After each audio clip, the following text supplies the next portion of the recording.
पेराशियस तथा ज़्यूक्सिस में क्या संबंध था? पेराशियस तथा ज़्यूक्सिस थे प्रतिद्वंदी।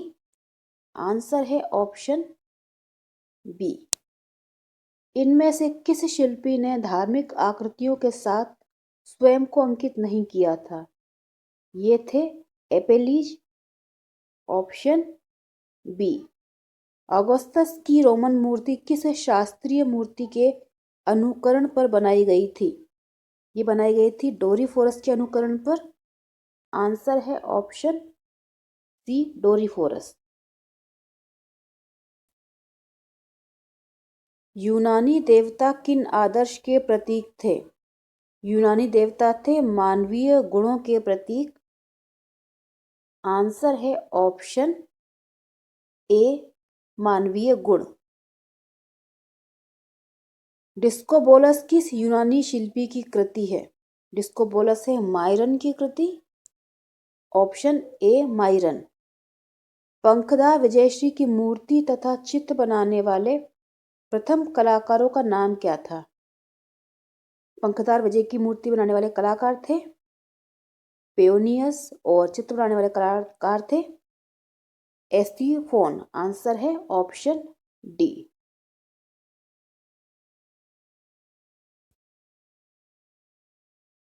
एथिना, पार्थिनोस तथा ज्यूस की प्रतिमाओं का शिल्पी कौन था? एथिना, पार्थिनोस तथा ज्यूस की प्रतिमाओं को बनाने वाले शिल्पी थे फिदियास। Option C. यूनानी शिल्प में पुरुष तथा नारी सौंदर्य की प्रतीक कौन सी आकृतियां हैं? यूनानी शिल्प में पुरुष सौंदर्य को दिखाया गया है अपोलो द्वारा और नारी सौंदर्य को दिखाया गया है वीनस द्वारा। अपोलो और वीनस है पुरुष और नारी सौंदर्य की प्रतीक आकृतियां। सिकंदर की मूर्ति बनाने वाला शिल्पी कौन था? सिकंदर की मूर्ति बनाने वाला शिल्पी था लिसिपस। Option A.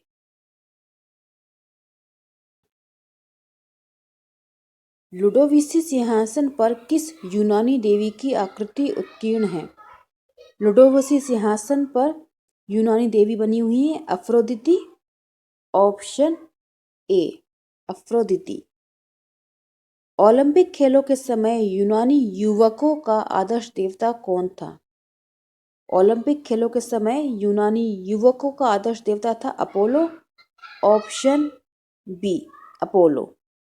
रथवाही की कांस्य प्रतिमा यूनान के किस स्थान से प्राप्त हुई है? रथवाही की कांस्य प्रतिमा मिली है यूनान के डेल्फी नगर से। Option B, Delphi. शास्त्रीय काल में सौंदर्य की किस आदर्श देवी का निरंतर अंकन किया गया था? शास्त्रीय काल में सौंदर्य की देवी और आदर्श की देवी बनाई गई थी अफ्रोदिति और वीनस। ये दोनों एक ही हैं। ऑप्शन है बी, ए और सी, ये दोनों। ग्रीक देवता इरोस की आकृति रोमन कला में किस नाम से अंकित हुई है?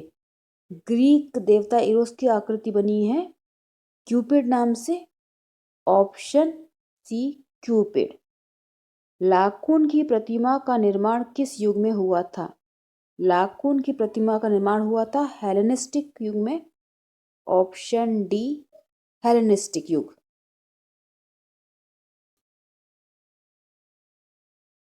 काली आकृति वाली शैली का चित्र किस युग में बने? काली आकृति वाली शैली के चित्र बने थे रोमन युग में। ऑप्शन बी, रोमन युग। सागर में से उत्पन्न होती हुई अफ्रोदिति का चित्र किस चित्रकार ने बनाया? सागर में से उत्पन्न हुई अफ्रोदिति का चित्र बनाया था ज़्यूक्सिस ने। Option C, ज़्यूक्सिस। रोमन युग में अंकित सर्वाधिक भित्तिचित्र कहाँ प्राप्त हुए हैं? रोमन युग में अंकित सर्वाधिक भित्तिचित्र मिले हैं हरक्यूलेनियम में।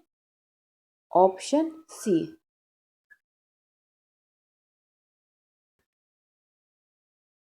मणिकुट्टिम भित्तिचित्र कौन सी कला में अधिक मिलते हैं? मणिकुट्टिम भित्तिचित्र मिलते हैं बाइजेंटाइन में। ऑप्शन डी, बाइजेंटाइन कला में मणिकुट्टिम चित्र अधिक मिलते हैं।